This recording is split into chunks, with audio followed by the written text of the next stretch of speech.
یوسف پیغمبر دعا توفنی مسلما پروردگاره مسلمانه حالت کې اسلام حالت کې دنیا نه بوتللې کې دا ډیره مهمه ده.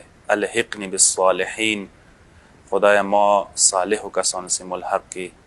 دا ډیره مهمه ده دا دعا چې انسان کوي او قرآن کې ما تاسو قنوت کیایو ربنا لا تزغ قلوبنا بعد اذ هديتنا وهب لنا من لدنك رحمه انك انت الوهاب. پروردگارا هدایت نه بعد انحراف و گمراهی طرف ته مایل ما کی. ځنه کسان داسې وي چې هغه خپل علاقې کې خپل وطن کې وي، هغه اسلام خیال ساتي، مسلمانۍ خیال ساتي، آداب و خیال ساتي، شریعت خیال ساتي، اما کله خپل علاقې نه لاړل بهر ملکو ته لاړل، بهر ممالکو کې مسافران شول، بیا انسان آشه شریعت و دین خیال نه ساتي، بیا چې کوم حد کې گناه ورته ملویږي میسره کیږي گناه سره ځان آلوده کوي. خصوصا هغسې کسان چې هغه یورپ ممالکو ته لاړ شي، کفر ممالکو ته لاړ شي، استرالیا، امریکا ته، یورپ ته، یقینا هغوی ایمان خطرې کې ده. هره لحظه هره لمحه پکار دی چې ځان صحیح سالم وساتي. کسا ابراهیم پیغمبر چې کله خپلو اولاد ته بچیو ته وصیت کوي، هغه د دغې خبرې وصیت کوي. قرآن کې د آیه موجوده ده ووصى بها ابراهیم بنیه و یعقوب ان الله اصطفى لكم الدین فلا تموتن الا وانتم مسلمون.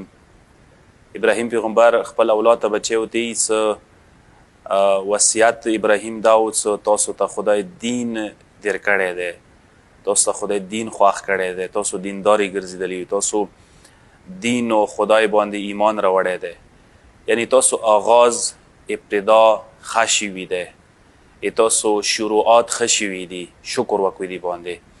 اما ورسته جمله ډیره مهمه ده. ابراهیم پیغمبر ورته فلا تموتن الا وانتم مسلمون، تاسو په کار د دنیا نه لاړ نشوئ مګر اسلام حالت کې، مسلمانۍ لباس کې، ښه روغ ایمان سره دنیا نه لاړ شوئ. دا ډیره مهمه ده.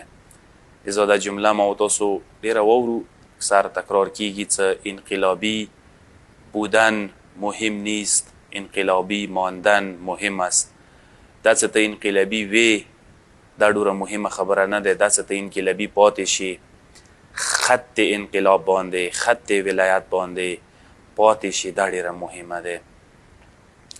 ډیر کسان امام خمینی رضوان الله تعالی علیه سره پیرس کې، فرانس کې ملګري و، دوستانی و، انقلاب خط باندې و، انقلابی و. اما چې کله انقلاب کامیاب شو، انقلاب ثمر آور شولو، نظام جوړ شولو، ډیر کسان امام خمینی نه پراکنده شول، مغه دوستان، مغه یاران، هغه بیا انقلابی نشول پاتې. رجعی و، باهنر و، شهید بهشتی و، شهید مطهری غوندې کسان بیا کم و چې امام خمینی سره تا آخرین لحظه، اخیری وخت پورې پاتې شول. دا ډیره مهمه نکته ده چې انسان یو خط باندې، یو لاین باندې، هغه د هدایت و هغه د اسلام و هغه د نجات لاره وي، هغه باندې انسان برقرار پاتې شي. زمانه احوال حالات زمانه انسان چینج نکی، بدل ده نکی.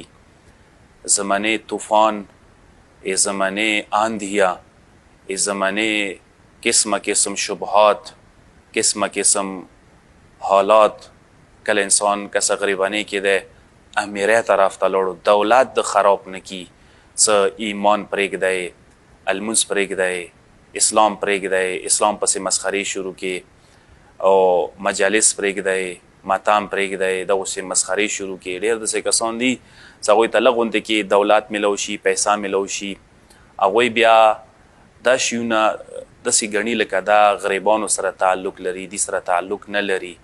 اندا د ګمراهۍ مرحله ده، اندا هغه مرحله ده چې انسان ګمراه کی. کسه عاقبت بخیری انسان د عمر اخیری لحظې ته ویلی شي چې تا عمر اخیری لحظه څنګه اختتام د څنګه کیږي. مهمه دا نکته ده کسه دې ته انتظار نشي کوای چې زه 80 سال ته ورسېږم، بس اخیری عمر لحظې مې کله راورسېږي بیا به ښه مضبوطې طریقې سره عملونه شروع کوم، عبادات به شروع کوم، حج مې نه وي کړی هغه به وکړم، زیرتونه نه وي شوي، المنځونه نه وي شوي، روژې نه وي ساتلي شوي، نور اعمال مې نه وي کړي، هغه به په ځای راوړم. نه، عاقبت بخیره لحظه اخیر نن ورځې سره تعلق لري. هیڅ پته نه لګېږي انسان نن مرګ واقع شولو، نن د مرګ واقع شو، ته خپل ځان وکسه ته کوم حالات کې کیدای شي ته المنځو پابند نه یې، ته روژې پابند نه یې، تو حج کیدای شي نه وي کړی، تو زکات نه وي ورکړی، خمس نه دهنده یې خمس نه دی ورکړی، نور ډېر واجبات در باندې پاتې دي مثلا. نو ته که دغه حالات کې خدا نه خواسته اکسیډنټ د وشو، هارټ اټیک درته وشو، څه وجوهاتو بنیاد باندې ته مړ شولې، دنیا نه لاړلې، تو عاقبت ښه نه شو د سوایه، ته یعنی صحیح ایمان حالات کې ته دنیا نه نه لاړلې. پکار دا دی چې انسان حتی الامکان کوشش وکړي څه لحظه آخر چې انسان خاتمه کېږي، انسان خاتمه ښه طریقې سره وشي. یو حدیث دی د پیغمبر اکرم څخه بهترین طریقې سره داسې چې ان العبد لیعمل عمل اهل النار وانه من اهل الجنه. ځینې کسان داسې دي چې هغه کیدای شي جهنمیان وي، کیدای شي هغه جهنم ول عمل کوي، خو لیکن بهشتي وګرځېږي. مقصد عاقبت بخیره طرف ته پیغمبر اشاره کوي. کیدای شي یو انسان کفر لباس کې و، هغه ایمان طرف ته راشي. لکه ډېر داسې کسان چې هغه کافران وو، مشرکان وو، ملحدان وو، هغوی باطل مذهب سره تعلق لرلو، خو خدای هغوی ته لیاره وښیله، هغوی راه راست ته راغلل. کربلا واقعې کې وهب کلبي بهترینه نمونه دی، عیسوي و، کرسچن و، خو هغه راه راست ته راغو. مولا سید الشهدا ابو عبدالله الحسین لیاره یې ته راغو، شهادت عظیمې درجې باندې فایز شو. نن هم 72 شهداونه یو شهید وهب کلبي دی. دې ته ویلی شي انداز انسان جهنم لیارې باندې دی، اما بهشتي وګرځېږي، عاقبت یې ښه شي. برعکس د پیغمبري وانه لیعمل عمل اهل الجنه وانه من اهل النار. کیدای شي یو کس بهشتیان والا عمل کوي خو جهنمي وګرځېږي، اخري کې لوړ شي جهنم ته. پیغمبري وانما الاعمال بالخواتیم، عملو تعلق اختتام سره دی، عملو تعلق انجام سره دی. انسان انجام څنګه وځي، انسان پایان کار څنګه وځي. نو یاد وساتئ مؤمنانو، پایان کار ډیر مهم دی، انجام کار ډیر مهم دی. انسان په کار دی کوشش وکړي خاتمه خراب نه کړي.